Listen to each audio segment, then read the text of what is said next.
Bismillahirrahmanirrahim. Assalamualaikum warahmatullahi wabarakatuh.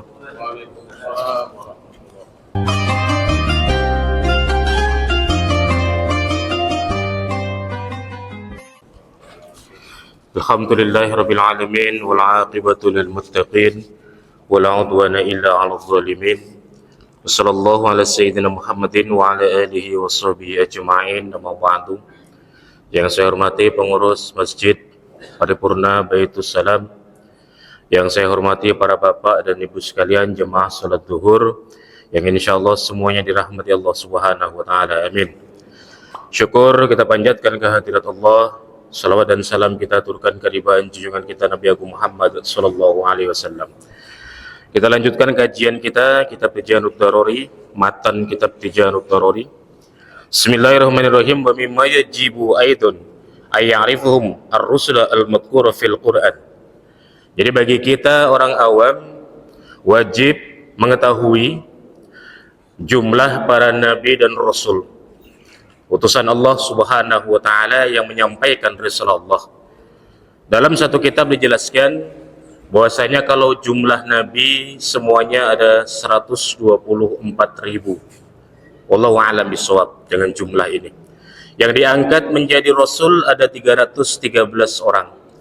Dari 313 orang tersebut yang wajib kita tahu, yang wajib kita ketahui hanyalah 25 saja. Mulai dari Nabi Adam alaihissalam sampai dengan baginda Rasulullah sallallahu alaihi wasallam. Karena yang pertama rukun iman kita adalah kita mengimani Allah Subhanahu wa taala. Iman kepada Nabi dan Rasul adalah salah satunya. Jadi salah satu iman kita yang sempurna adalah kita mengimani utusan Allah para Nabi dan Rasul. Lalu apa bedanya Nabi dan Rasul? Kalau Nabi belum tentu dia diangkat menjadi Rasul. Dan kalau Rasul sudah pasti dialah Nabi. Itu perbedaan yang mudah untuk kita pahami. Kalau kita mau memahami yang lebih jeli lagi, tentu kita harus memperdalam ilmu pengetahuan lagi. Intinya yang namanya Rasul sudah pasti dia Nabi, tapi yang menjadi Nabi belum tentu dia Rasul. Mereka semua mendakwahkan kalimatul la ilaha illallah dari Nabi Adam sampai baginda Rasulullah SAW. Mereka menyuruh kita untuk berzakat, mereka menyuruh kita untuk berbuat baik, tapi pada dasarnya adalah untuk mengesahkan Allah, menyembah kepada Allah. Tauhid kita harus satu, Allah Subhanahu wa taala. Tidak ada dari mereka mengajarkan menyembah kepada berhala, justru setan dan iblis yang menyesatkan. Mereka menggaungkan kalimat la ilaha illallah. Semua nabi dan rasul tanpa terkecuali, karena kalimat itu adalah satu kalimat yang akan membuka pintu surga. Tanpa kalimat la ilaha illallah kita tidak akan bisa masuk ke dalam surga.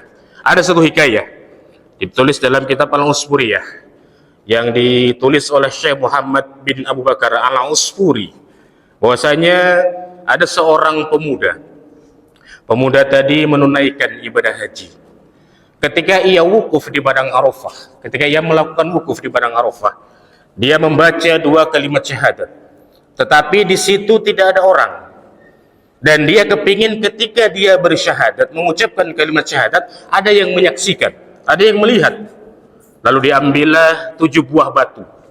Batu itu dipegang dan dia berkata kepada batu, wahai batu, hari ini di padang Arafah saya bersyahadat, asyhadu an la ilaha illallah wa asyhadu anna Muhammadar Rasulullah.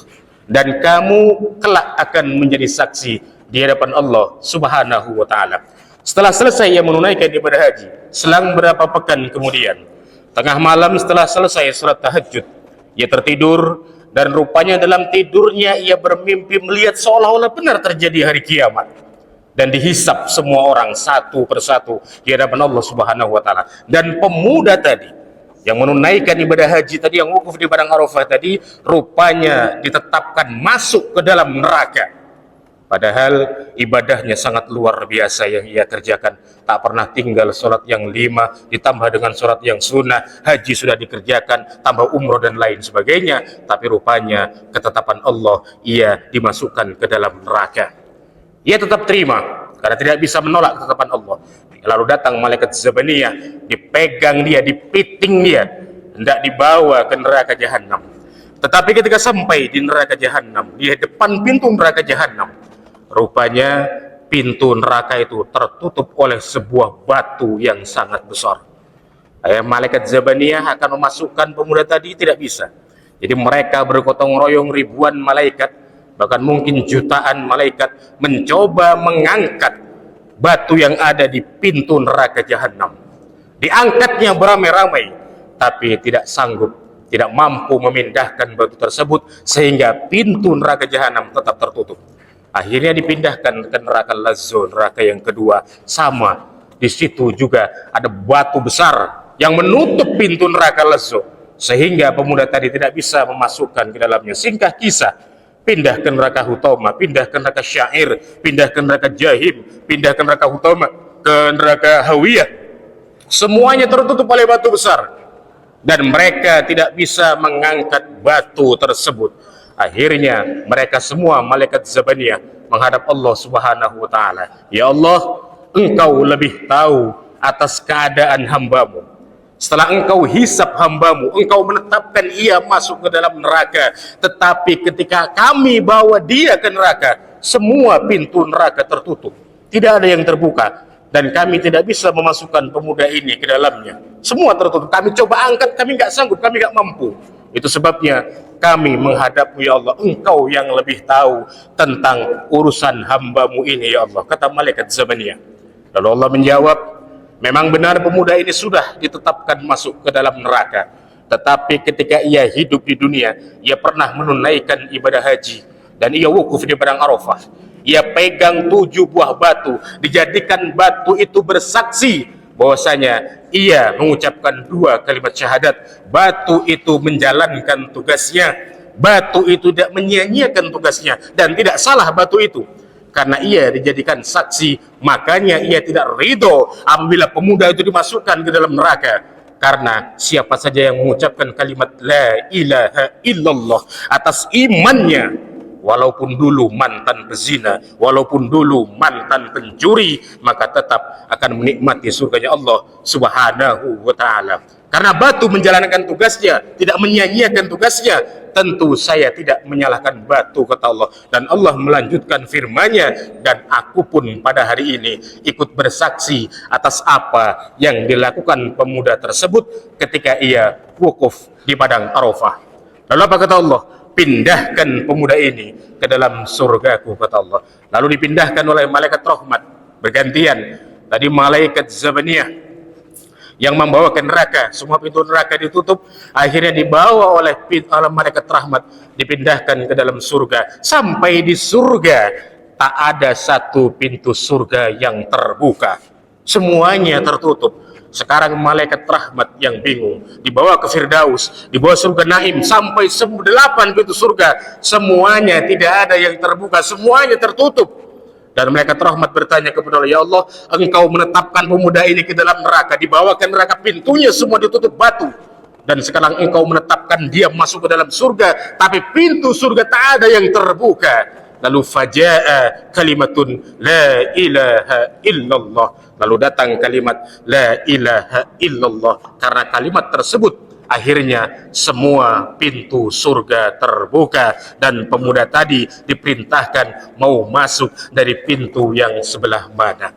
Hadirin hadirah yang dirahmati Allah Subhanahu wa ta'ala, itulah kalimat la ilaha illallah. Ringan di lidah, tapi luar biasa pahalanya, lipat gandanya yang diberikan oleh Allah Subhanahu wa ta'ala. Dan barang siapa mengucapkan kalimat ini, tidak mensekutukan Allah, tidak syirik kepada Allah, maka insya Allah segala dosanya akan dimaafkan dan akan dimasukkan ke dalam surganya. Itu sebabnya jangan sampai perbuatan-perbuatan syirik kecil kita yang merusak akidah kita.